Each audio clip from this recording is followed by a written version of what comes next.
Salut les loulous, c'est Nono. Alors donc voilà, une petite vidéo pour déjà vous présenter un petit peu plus tard dans la vidéo mon luthier, n'est-ce pas? Et là, en l'occurrence, je vais lui amener deux guitounes pour qu'il fasse une intervention, mais pas sur les deux. Juste sur ma petite Betty, là, que j'ai eu d'occasion sur le Bon Coin, qui était dans un état pas possible. Et que je vais donc amener à refréter. Alors, d'abord, je vais vous montrer un petit peu. Alors, vous voyez là, j'ai mis le flash de caméra pour vous montrer, je sais pas si ça se voit bien, c'est avec mon téléphone que je filme. Les frettes sont hyper bouffées. Donc vous voyez, à l'endroit des cordes, c'est super creusé, et quand je fais un bend, en fait, ça fait une sorte de petite bosse. Enfin bref, les frettes, elles sont à changer. Alors, regardez. Voilà, c'est quand même assez hallucinant, hein, Et apparemment, elles sont d'origine, et la gratte daterait donc de 82, hein. Donc une Charvel USA Sandy Mass Bistuflay. Et pourquoi est-ce que je lui amène donc aussi la seconde? Parce que je voudrais qu'il prenne exemple sur ce que je considère être carrément les meilleures grattes du monde, c'est-à-dire donc les Charvel Sockel japonaises, n'est-ce pas?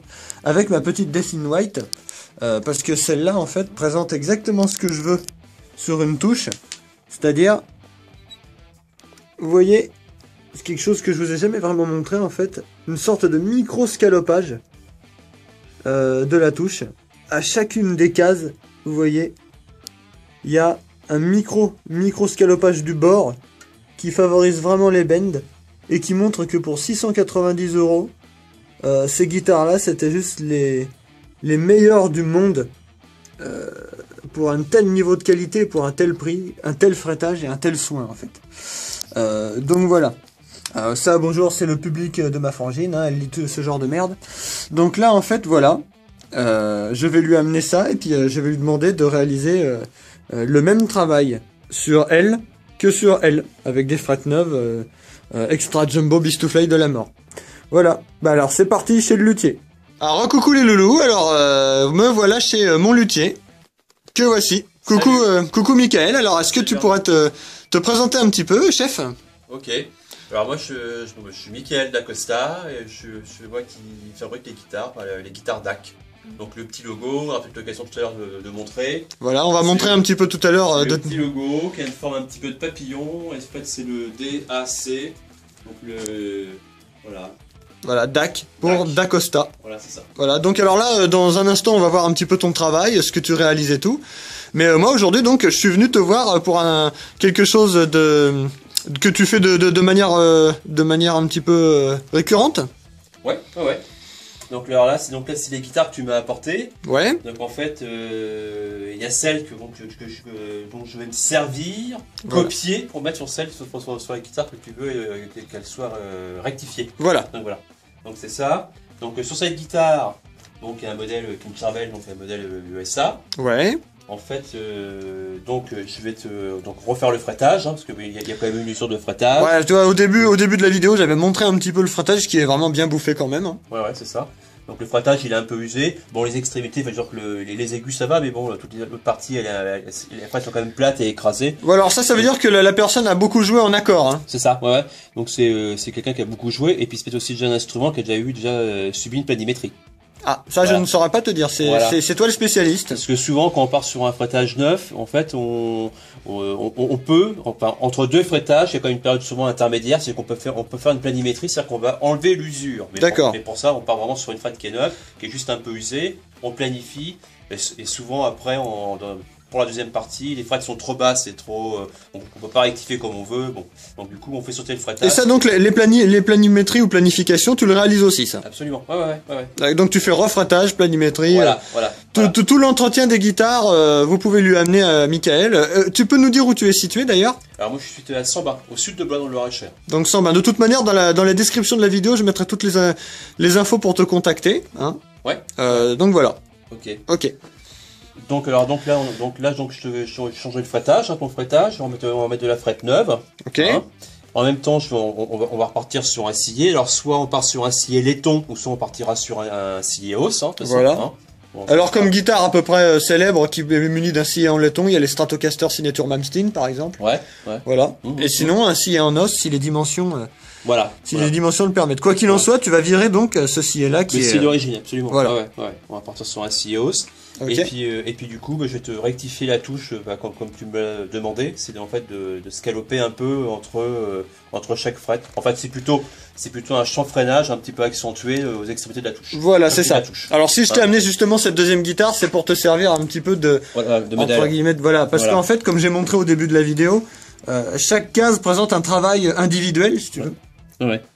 Donc tu vas t'inspirer de ça pour réaliser. Exactement. Donc moi je vais donc là tout à l'heure tu as vu j'ai pris le pied à colis, je regarde un petit peu comment c'est fait. Ouais. Et de façon à copier et à m'approcher au maximum de cette guitare. Parce qu'en fait justement cette guitare là, je le rappelle juste au passage, ça fait partie en fait des guitares que je préfère jouer au niveau du confort et de toutes les qualités du manche et du fretage. Made in Japan, je le rappelle. Ouais. Mais bon, regardez, on a quand même des super luthiers en France et on va justement découvrir après cette petite séquence ton travail. Alors, est-ce que tu peux nous montrer quelques réalisations à toi? Ok. Alors, est-ce que tu réalises des guitares, des basses? Alors, parle-nous un petit peu de ton travail de luthier, c'est-à-dire d'un instrument réalisé par toi à 100%. Ok, d'accord. Et ben on y va. Ok. Alors là, par exemple, c'est une basse. Alors, c'est une basse hollow body ou semi-acoustique, ça dépend, hein. En fait, elle a une table d'harmonie, donc là, à l'intérieur du corps, on est creux. Hein. D'accord, donc c'est complètement vide à l'intérieur, voilà, c'est creux. Voilà. Donc il y a un micro type piezo, un micro à pression qui est sous le chevalet, donc là qui est sous le scié en ébène. D'accord. Voilà, qui a son volume, il a son volume qui est indépendant. Hein. Et puis après, sous le capot, ici, qui est démontable, hein, selon les... On voit les vis, hein, d'ailleurs. Voilà, c'est démontable, il y a des gens qui le conservent, parce que ça fait un pont pour jouer avec jouer au médiator, jouer avec le pouce, après les gens que ça va gêner pour jouer près du chevalet, donc c'est une pièce qu'on démonte facilement. Bon, c'est un appui éventuel, quoi. Exactement, mais qu'on démonte facilement. Et lui, en dessous, c'est un micro-magnétique, un double bobinage, qui a son volume et sa tonalité. D'accord. Voilà. Donc c'est une basse à un micro et avec un capteur piezo. Alors deux micros, alors il y a un magnétique et un piezo. Voilà, d'accord. Voilà. Donc comme ils ont chacun leur volume, on peut vraiment régler le volume de chaque micro. On fait un mix quoi si tu veux. Exactement, avec une tonalité, mais c'est pas une tonalité générale, il y a uniquement le magnétique qui passe par la tonalité. D'accord. Le piezo lui marche, il a son son nature, et le magnétique, on peut éventuellement lui couper quelques fréquences aiguës. D'accord, ok. Voilà. Donc ça c'est une basse que tu as réalisée 100% toi-même quoi. Exactement. Donc ça c'est une basse pour la caisse qui est 100% massive en acajou. Il y a une table en érable. Hein. Il y a un chevalet qui est une essence, qui est un bois exotique, un bois très très dur.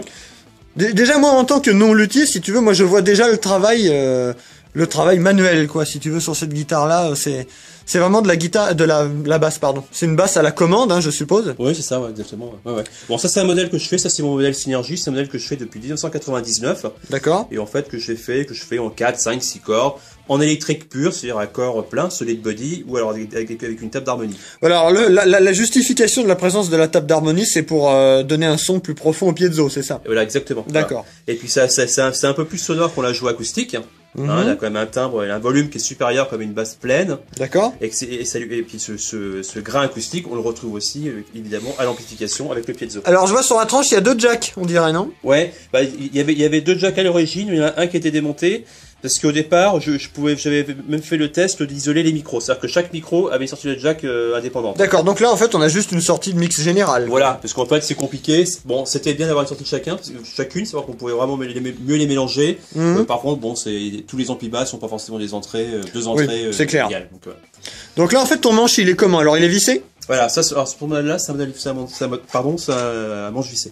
Ouais, alors ça c'est vraiment classe. Alors on voit le manche, bon bah écoute, apparemment il en a qu'à hein. C'est ça, voilà. On a qu'à hein. Acajou une pièce. On a qu'à une pièce. Voilà. D'accord. Vissé donc avec 4 vis. Voilà, vissé. Voilà. Et même la plaque de la trappe de l'électronique est en bois. Voilà, donc la trappe, là c'est la trappe pour l'électronique. Ça c'est donc pour toutes les parties électroniques. Ça c'est la. Les cordes sont traversantes. Les cordes sont traversantes, ouais, sont prises derrière. Bon, c'est une base d'occasion. Hein. C'est une base qui a 4-5 ans que je garde à l'atelier, que je joue moi personnellement. Hein. C'est pas la trappe à pile, hein, bien sûr. Voilà. Donc là c'est la battery box. D'accord. Et puis là c'est pour avoir action potentiomètre. Oui, donc en fait le truc c'est que ta basse elle a 5 ans, tu la joues, tu l'utilises régulièrement. Exactement. Et là en fait au niveau de la cosmétique, bah écoute, elle est en état impeccable. Hein. Oui, bah, j'y fais attention. Bon, même si elle est forcément rayée, un peu abîmée, elle est pas neuve. Hein. Ah bah ça vit un instrument, hein, c'est pas fait pour être suspendu à un câble. Hein. Tout à fait, exactement. Et par contre, là, ce que je voulais dire aussi, c'est qu'en fait, bon là c'est la trappe pour avoir accès au potentiomètre, parce que j'ai fait exprès de placer les potentiomètres à cet endroit pour pas du tout perforer la table d'harmonie. D'accord, donc tu voulez garder les propriétés acoustiques de la table Voilà, sans être parasité par des potards. Exactement, essayer d'épurer et puis de pas parasiter, de pas percer, parce qu'en fait sur la table il y a quand même des barres d'harmonie et en fait c'est pour éviter de perforer les barres d'harmonie qui sont à l'intérieur. Donc j'ai placé les potentiomètres. Montre-nous un petit peu la tête avec ton logo justement. Voilà, DAC. Voilà. Impeccable. Donc ça c'est un logo qui est argenté. Parfait, donc la barre de rétention des cordes pour bien les plaquer contre le sillet. Voilà, parce que ce modèle-là, il est monté un peu style un peu la Fender, donc c'est une tête qui a pas de renversement, c'est une tête qui est usinée dans la pièce massive du manche, donc on est obligé de lui donner un angle de tête. Oui, donc alors contrairement à certains instruments dont la tête est collée, si tu veux, au niveau de la première case en gros, au niveau de la goutte d'ailleurs, là ton manche il est une pièce. Une pièce, donc, exactement. Sustain, voilà, tout ça quoi. avec le sillet laiton. Alors un sillet en laiton. Voilà. Ah, bah écoute... Elle a une bonne bouille ta basse, donc apparemment t'en as une autre à nous présenter que tu as fini de réaliser cette semaine. C'est ça, donc c'est un modèle récent. Je vais désangler pour qu'on voit mieux le corps. Ouais. Donc en fait apparemment t'aimes bien les formes un peu originales pour les caisses de basse. Ouais, bah moi j'essaie de dessiner, en fait je passe pas mal de temps à dessiner, donc voilà. Donc la forme de la caisse me rappelle un petit peu le modèle Albert Lee chez Music Man. D'accord, ouais. Modèle un peu électrique comme un éclair. Bah oui, non mais forcément on va sûrement y retrouver plein d'angles, plein de formes voilà qu'on retrouve sur d'autres marques de basse ou de guitare. Je prends un peu tous les angles. Ouais. Ok, donc alors là on voit que chaque potard a un petit socle métallique et ainsi que le jack pour avoir un petit côté stylé. Ouais. Donc ça c'est une petite fantaisie personnelle, c'est pour la looker, pour lui donner un peu ça compte, tu sais. Nous autres on aime bien ça. Et chaque potard est en bois. Exactement, chaque bouton de potard est en buis. Voilà. Ok. Donc ça c'est un instrument qui est 100% en érable, donc c'est un corps qui est plein. Par contre on est vraiment sur une pure solide body érable et manche érable. Qui est en multipique, en 3 pièces, je sais pas si on peut le voir derrière, qui est en 3 pièces ondées, en bois ondé. Il est beau le bois. Érable ondé. Le fait de vouloir un corps en érable, c'est assez rare. Moi, apparemment, la philosophie de ton modèle, c'est que apparemment, tu voulais peut-être un son claquant avec les deux simples. Ouais, bien sûr. Ouais. D'accord. Voilà. Donc là, c'est un 100%, donc c'est une basse 100% érable. Alors là, tu as réalisé au niveau du talon du manche un travail pour l'accès aux aigus. Et accès aux aigus, voilà. Donc ça sent la basse qui va passer dans le mix, la basse un peu soliste. Ouais. Voilà, donc on voit le travail. La peinture est satinée. Satinée, voilà, c'est ça, c'est une peinture donc blanche satinée, enfin crème, puis un ton ivoire, un peu satiné. Ouais, blanc cassé quoi. Voilà, avec la trappe pour avoir accès au potentiomètre et la battery box parce que c'est une basse active puisqu'elle est montée avec 2 EMG. Alors vas-y, montre-nous les EMG Jazz Bass. Voilà, donc c'est 2 EMG Jazz Bass. Impeccable. Donc alors en fait quand tu réalises des instruments en fait tu utilises les micros qu'on te demande en fait si tu veux. Exactement, bien sûr. C'est vraiment de la commande sur mesure. Voilà. Alors moi ce qui m'a assez halluciné tout à l'heure c'est la qualité de ton fretage en fait. T'as mis une sorte de vernis, je suppose que ça s'appelle la fondure. Ouais c'est ça et puis c'est un vernis polyuréthane. Voilà. Très satiné, alors, pour un toucher mondial. Repère 12e case, un petit peu stylisé. Voilà, 12e et 24e, voilà, donc c'est 24e aussi, comme ça. Et puis pour les incrustations un petit peu arrondies, qui pourraient peut-être faire penser un peu au Gretsch, c'est comme le filet de bord de touche, c'est du palissandre. Ah, c'est vraiment classe. Donc elle est, le bord de touche... Et l'incrustation bord de touche, tout le reste c'était palissandre. Alors pour terminer un petit peu le chapitre des basses chez toi Michael, pour une réalisation de ce type-là, tu demandes combien de temps et si tu avais éventuellement une fourchette de tarifs. Alors on se doute bien que les instruments réalisés à la commande, on n'a pas des tarifs prédéfinis, mais on a quand même éventuellement une fourchette quand on est luthier ou pas. Oui bien sûr. Alors un instrument comme celui-là, bon, une basse comme ça, c'est autour de 2200 € à peu près. Ouais. Voilà, laqué comme ça, bon, elle est tout équipée en chaleur, ça planche chevalet, des mécaniques. Ah oui. Donc là, donc les meilleurs éléments si tu veux. Ouais, voilà. Bon, par contre après, ça peut aller un petit peu au-delà selon les essences qui vont être choisies. Alors, c'est pas pour dire, mais je rappelle que certains modèles de série qui tapent déjà dans les 2500 €, j'en ai croisé, et un peu dégueulasses. Je te le cache pas. Donc là, allez, on va dire entre 2005 et 3000 €, un truc comme ça, je me trompe pas. Déjà entre 2200 et 2500 € chez moi, il y a moyen de faire ce type de basse. Alors, bon, après, une basse de luthier adaptée à tous les besoins. Mais largement, il y a vraiment largement de quoi faire quelque chose de sympa et de se faire plaisir. D'accord, ok. Bah écoute, elle est bien belle ta basse. Donc voilà, c'est le nouveau modèle, c'est le modèle Escape. Il y a déjà un modèle, c'est le deuxième modèle parce que j'en ai déjà fait un modèle qui avait il y avait un peu ses cordes, mais le corps était un peu bon. Là, je l'ai tout redessiné, j'ai tout repris de façon à faire quelque chose un petit peu de personnel, mais qui reste quand même dans des proportions de basse électrique pour que ce soit confortable au jeu assis comme au jeu debout. Ouais. Ça reste surtout aussi un instrument instrument confortable. Quoi. Oui, parce qu'en fait, c'est un peu un hybride stratoïde torturé, hein, la forme du corps, tu vois, mais ça reste jouable le côté, sur la cuisse quand t'es assis, quoi. Bah ouais, puis moi, le côté qui me plaît vraiment sur cette basse, c'est le corps, c'est assez contemporain hein, dans les angles. Et puis j'ai apporté une touche un peu vintage dans la plaque. Oui, la plaque tortoise, ouais. Voilà, donc c'est ça. Moi, le mélange des deux me plaît, quoi. Donc, bah bien sûr, bien sûr. Voilà, avec le maple neck. Alors une basse tout en érable, donc le claquant est au rendez-vous. Ouais. Voilà. Ok, alors ça, donc ça marche très très bien. Si, faut bien l'essayer. Hein. Ah bah il faut venir chez toi. Exactement. Hein, on rappelle que t'es à 120. Avec le petit Phil Jones, le petit ampli basse là, et ça c'est le. Voilà, vous êtes les bienvenus chez Michael. Hein, on s'amuse très bien. Voilà, il y aura ses coordonnées dans la vidéo, dans les descriptions. Alors bon, alors la basse c'est super, mais nous autres on est aussi un petit peu gratteux, Mr. Mike. Ouais. Donc là tu as réalisé quelque chose sur une Vigier arpège. C'est ça. Alors en fait ça c'est un client qui possède quelques guitares comme ça, mais qui a hérité en fait de quelques guitares. Vigier arpège étant une gratte des années 80. C'est ça, voilà, ouais. Et donc en fait je lui ai transformé comme celle-là, bon, on transforme au mieux. Bon, lui il a placé son bras derrière les potentiomètres, parce que c'est vrai que c'est pas toujours évident avec les potentiomètres du coup qui se retrouvent un petit peu sur le coude. Mais ça gêne pas, il a passé le coude. Oui, en fait tu dis ça parce qu'en fait ce qu'il a voulu c'est transformer cette guitare-là en guitare de gaucher. Exactement. Donc les gauchers sont les bienvenus chez toi. Absolument. Il n'y a pas de souci. Et en fait, moi, donc, du coup. Et toutes tes réalisations de basse et de guitare, tu peux les faire en gaucher. Bah, de toute façon, il y a quelques modèles, même quand tu es fait en gaucher, bon, que je montre pas, que j'ai pas, parce que c'est souvent des instruments qui sont faits uniquement sur mesure. Ah, bah, sur commande, c'est dur d'avoir du stock, hein. Donc, les gens, dès que c'est fabriqué, ils courent, venir les chercher, quoi. Donc, bah, oui, bah. Donc, j'en ai pas en stock, j'ai rien à montrer pour gaucher. Exact. Mais évidemment qu'il y a aucun souci, je travaille à l'envers sans problème. Eh ben c'est cool, pendu par les pieds, donc qui dit mieux. Et donc voilà, et donc ça celle-ci donc a été transformée. Donc j'ai gardé le scié d'origine parce que c'est un instrument, on sait jamais, qui peut être revendu à un certain moment, donc pour conserver son scié d'origine. Donc pour la cote. Voilà, et par contre, moi je lui ai refait un scié en os. Voilà. D'accord. Donc tu réalises des sciés sur mesure, bien entendu. Voilà, exactement, bien sûr. La fret 0 ne t'a pas gêné? Non, pas du tout, non. Bon bah tu gères aussi les fret 0, voilà, donc apparemment la touche est en ébène, tout ça, blabla. Voilà, bon, la gratte, tu l'as retournée en gaucher. Alors les choses réalisables, bien sûr, les potards, tu les as laissés, sinon il y aurait eu des trous dans la caisse. Exactement, on peut pas tout non plus transformer. Un luthier, c'est pas un magicien, c'est juste un artiste du bois, il peut pas non plus vous transformer une Strat en Les Paul. Alors moi ça m'arrive que bon, quand c'est des guitares, j'allais dire qui sont plus ordinaires, ou par contre des fois ce que je fais, c'est qu'on repart surtout même des fois sur les instruments qui sont laqués, c'est-à-dire qu'en fait on démonte tout le système de potentiomètre, on le déplace pour qu'il soit accessible pour un gaucher, et en même temps moi en déplaçant je remets un plaquage sur la table de la guitare, je revernis, je relaque, donc du coup on va pas du tout la restauration. D'accord, mais le propriétaire a pas voulu aller jusque là. Non, parce que c'est une guitare, bon voilà, déjà le bois il est intéressant, les essences de bois, enfin c'est joli, c'est on multiplie. Et puis le but c'est d'origine, c'est pas. Voilà. C'est vraiment de pas toucher l'instrument. Voilà. Moi, voilà. Mais il voulait l'utiliser quand même parce qu'une guitare ça se joue. Essayer de la jouer quand même pour un gaucher sans toucher. D'accord. Voilà.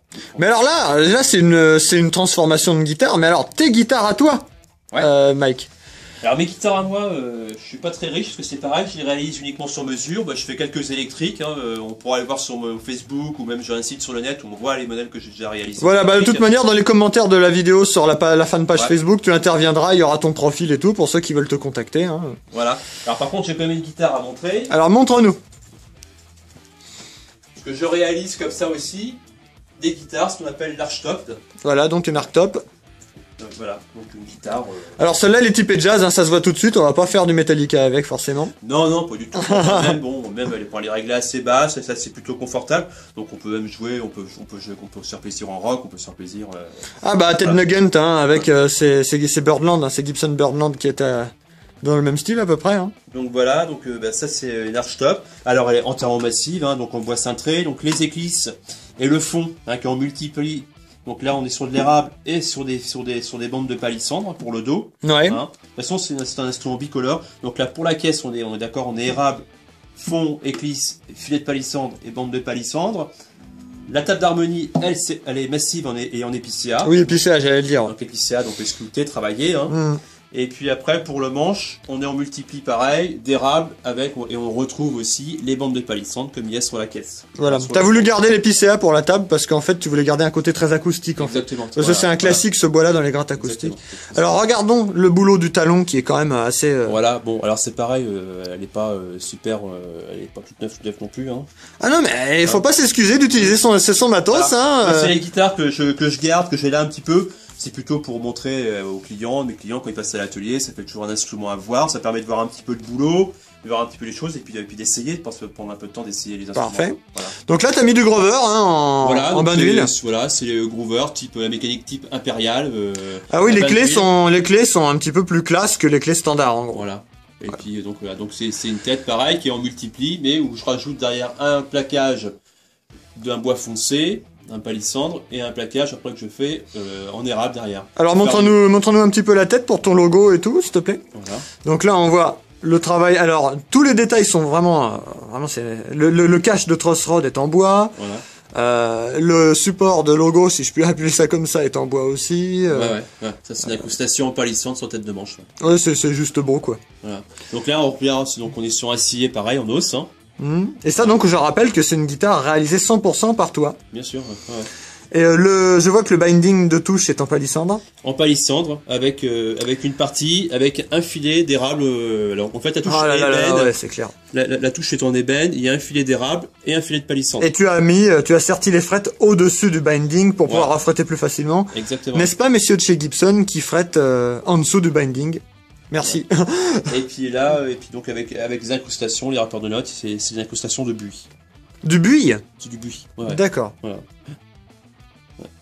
Et donc, toi, au niveau des guitares, au niveau des tarifs et des réalisations, tu es dans les mêmes tarifs que pour les basses? Alors, pour les guitares électriques, oui, c'est grosso modo, c'est à peu près la même chose. Pour des guitares un peu comme ça, Archta, bon, ça varie, après ça dépend, parce que pour celle-là, elle est purement acoustique. Voilà. Là, j'attends le micro, parce qu'en fait, je vais faire une fixation, et je vais lui faire un micro de bout de touche. Hein, ouais, un petit capteur. Un petit capteur, un micro magnétique, un magnétique flottant, hein, voilà. parce qu'il est pas question Bah, bien près du manche pour avoir un son à la jazz, quoi. Et puis, pas question de perforer la table, donc ça sera vraiment un micro flottant. Voilà. Donc, une guitare comme ça, amplifiée, c'est selon les finitions, selon un peu la castillage choisi. Allez, ça se joue entre 3200 et 4000 euros. Voilà. Hein, selon les finitions. Alors, genre, par exemple, tu vois, je suis un gros métalleux qui adore les guitares de métal. Je veux des micros qui envoient la sauce. Ta caisse creuse, j'en veux pas. Est-ce que t'es capable de me réaliser une guitare comme je veux? Exactement, bien sûr. Ouais, voilà. Ouais. Avec une tronche vraiment métal, avec 2 gros EMG ou 2 gros blackout. Voilà. Non, y a pas de. En fait, moi, sur les guitares électriques, j'en fabrique. J'ai pas vraiment de modèle à moi, personnellement, parce qu'en fait, je m'aperçois que les guitaristes, ils ont toujours une exigence sur un angle, sur le comment les guitares sont assemblées, à quelle jonction, ils veulent le rapport talon caisse. Bon, alors moi, j'ai pas vraiment de modèle spécial. C'est plutôt les guitaristes qui m'amènent. Donc on peut venir avec un dessin, avec des plans et tout ça, machin. C'est vraiment ce qui se passe, c'est que les gens ils m'avaient une idée. Alors après moi je reprends un petit peu la forme du corps sans déformer l'idée de base. Hein. Et après moi j'agrandis ce dessin à la taille réelle, à l'échelle 1. Et après je revois le dessin avec mon client. Et puis quand on est ok tous les deux, on s'engage. À partir de ce moment-là, je fais les gabarits d'usinage. D'accord. Et donc là, tout est libre. Bon, faut que ça reste dans les proportions, évidemment, que ce soit avec un certain confort. Oui, il faut pas que quelqu'un demande un poisson rouge dans de l'eau à l'intérieur de la caisse, quoi. Non, voilà, faut pas que ce soit une guitare de 6 mètres de long, ou alors, bon, il faut quand même qu'il y ait des choses comme qui restent un peu... Bah, de toute manière, il faut que ce soit une commande sérieuse. Ça reste cohérent, mais il y a énormément de liberté autour de la forme. D'accord. Une durée moyenne, alors on sait jamais combien ça dure à l'avance si tu veux, mais une durée moyenne de délai pour avoir un instrument chez toi, tu peux te donner un délai? Allez, je vais dire entre 3 et 6 mois. Bon, alors voilà. Hein. Je suis pas... Quand on sait que chez certains fabricants, il faut attendre son modèle pendant 1 an, c'est vraiment pas grand chose. Moi je bosse tout seul, donc je réalise quelques guitares, quelques basses par an. Bon, je fais aussi beaucoup et surtout de la réparation évidemment. Bah oui. Je fais énormément de réparation, de restauration. Et donc tu travailles ici, c'est ton atelier donc? C'est ça, voilà. L'atelier de Michael D'Acosta, hein. Voilà, ouais.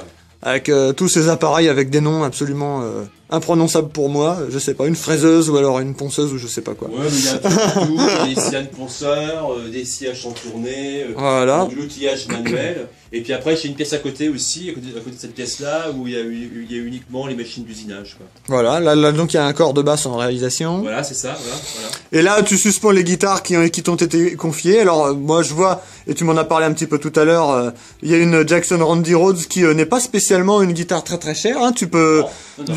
t'es pas le style de luthier à envoyer entre guillemets balader quelqu'un parce qu'il arrive avec une guitare asiatique à 300 €. Non, pas du tout. Moi, je fais une réparation, c'est une réparation. Voilà, donc tu répares les guitares. Je Point. répare les guitares. Donc quelqu'un qui a une guitare pas trop chère, il faut pas qu'il ait la honte de venir chez toi. Pas du tout. Non, Voilà. Moi, je répare des guitares. Donc là, en fait, la Randy Rhodes, grand classique, la pointe a été pétée, tu lui refais une nouvelle pointe et tu vas lui faire une petite peinture en stripe, bien comme il faut. Voilà, c'est ça. Voilà. Donc alors moi, en ce qui me concerne, hein, est-ce que tu peux annoncer un petit tarif pour ce que tu vas me faire sur ma Sandy Mass US? Je dis ça, c'est pour donner un petit peu un ordre d'idée de ton travail. Et des tarifs de ton travail. Donc alors je rappelle, refrétage, Voilà. soin de la touche. Ouais, donc sur ta guitare, donc il y a un défrétage, refrétage, c'est certain. Bon, on a vu tout à l'heure ensemble qu'il y avait il y a quelques stars, j'allais dire quelques nions au niveau du palissandre. Oui, parce qu'en fait, elle a été énormément jouée dans les graves, hein, en rythmique. Ouais. Et les doigts ont énormément mangé le palissandre, on peut le voir un peu. Donc bon, il va falloir quand même décabosser un petit peu ça, il va falloir quand même essayer de ravoir un petit peu le palissandre, essayer d'un petit peu de décabosser ce qui était un peu enfoncé. C'est pas du bois manquant, c'est du bois qui a été un peu enfoncé, donc il faut récupérer ça. Donc il y a des techniques pour le refaire un peu ressortir, le remettre en ligne. La rectification. Après, donc on est parti sur un changement de scié, hein. Voilà. Donc alors, frétage, enfin, défrétage, refrétage, rectification de la touche, scié de tête en os ou en Et laiton. petit traitement des cases. Le traitement des cases. Là, elle est grosso modo, hein, je vais donner une fourchette entre 220 et 250 €. Bon, bah écoute, moi ça me va parfaitement. Hein. Voilà. Tu me mettras un 1046 là-dessus, s'il te plaît, chef. Ouais. Hein, Okay. parce que je vais changer de tyran, comme il y a un chevalet fixe. Le 942, quand je suis en fixe, je laisse tomber. Voilà. Donc voilà, ok. Bah écoute, Michael, je vais te laisser faire ton travail. Je referai une deuxième vidéo pour venir chercher la bestiole.